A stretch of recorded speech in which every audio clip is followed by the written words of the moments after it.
വന്ദേ ഗംഗ ജലസംരക്ഷണ ക്യാമ്പയിൻ ആരംഭിച്ച സംസ്ഥാനം ഏത്?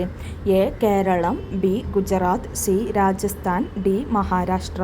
വന്ദേ ഗംഗ ജലസംരക്ഷണ ക്യാമ്പയിൻ ആരംഭിച്ച സംസ്ഥാനം ഏത്?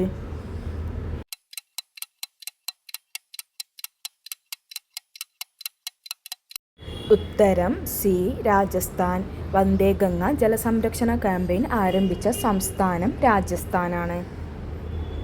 ശിപായി ലഹള എന്നറിയപ്പെടുന്ന 1857 കലാപത്തെ ലക്നൌവിൽ നയിച്ചത് ആരാണ്?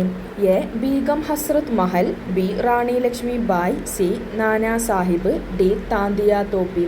ശിപായി ലഹള എന്നറിയപ്പെടുന്ന 1857 കലാപത്തെ ലക്നൌവിൽ നയിച്ചത് ആരാണ്?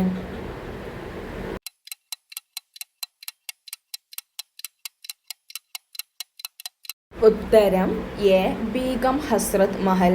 ശിപായി ലഹള എന്നറിയപ്പെടുന്ന 1857 കലാപത്തെ ലക്നൌവിൽ നയിച്ചത് ബീഗം ഹസ്രത്ത് മഹലാണ്. കേരളത്തിൽ പഞ്ചായത്ത് രാജ് ദിനം എന്നാണ്? A. April 23, B. February 19, C. April 24, D. February 18. കേരളത്തിൽ പഞ്ചായത്ത് രാജ് ദിനം എന്നാണ്?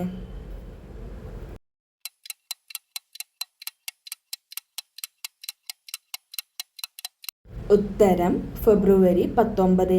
കേരളത്തിൽ പഞ്ചായത്ത് രാജ് ദിനം ഫെബ്രുവരി 19-നാണ്. നേതാജി സുഭാഷ് ചന്ദ്രബോസ് വിമാനത്താവളം ഏത് സംസ്ഥാനത്താണ്? A. Paschim Bengal, B. Gujarat, C. Maharashtra, D. Karnataka. Netaji Subhash Chandrabose വിമാനത്താവളം ഏത് സംസ്ഥാനത്താണ്?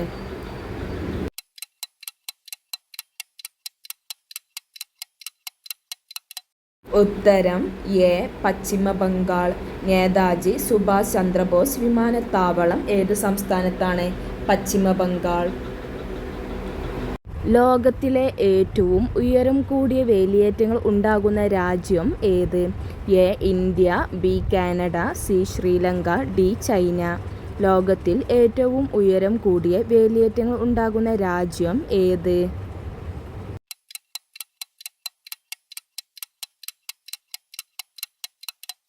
ഉത്തരം ബി. കാനഡ.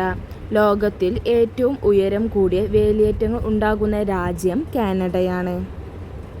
താഴെ പറയുന്നവയിൽ ഏതായിരുന്നു 12ാം പഞ്ചവത്സര പദ്ധതിയുടെ ലക്ഷ്യം? എ. സ്ഥിരതയോടുകൂടിയ വളർച്ച, ബി. സുസ്ഥിര വികസനം, സി. ആധുനികവൽക്കരണം, ഡി. മാനവശേഷി വികസനം. താഴെ പറയുന്നതിൽ ഏതായിരുന്നു 12ാം പഞ്ചവത്സര പദ്ധതിയുടെ ലക്ഷ്യം?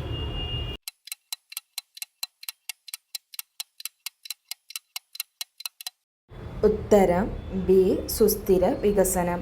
താഴെ പറയുന്നതിൽ ഏതായിരുന്നു 12ാം പഞ്ചവത്സര പദ്ധതിയുടെ ലക്ഷ്യം? ഉത്തരം ബി. സുസ്ഥിര വികസനം.